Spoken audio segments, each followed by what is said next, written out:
segi valuation lah, value dia. Maksudnya adakah saham tu yang ditawarkan kepada kita tu adakah pada harga yang saya ada 3 kategori lah. Adakah dia tawarkan kita pada harga murah, biasa ataupun mahal.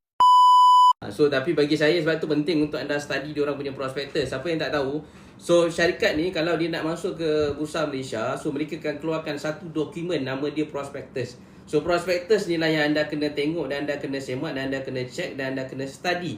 Sebab bila anda study nanti baru anda akan tahu apakah yang menarik tentang syarikat tersebut. Dan yang paling penting saya selalu tengok adalah dari segi valuation lah, value dia. Maksudnya adakah saham tu yang ditawarkan kepada kita tu adakah pada harga yang saya ada 3 kategori lah. Adakah dia tawarkan kita pada harga murah, biasa ataupun mahal. So macam saya katakan tadi, kebanyakan IPO untuk bulan April ni kebanyakan ditawarkan pada harga premium, agak mahal lah.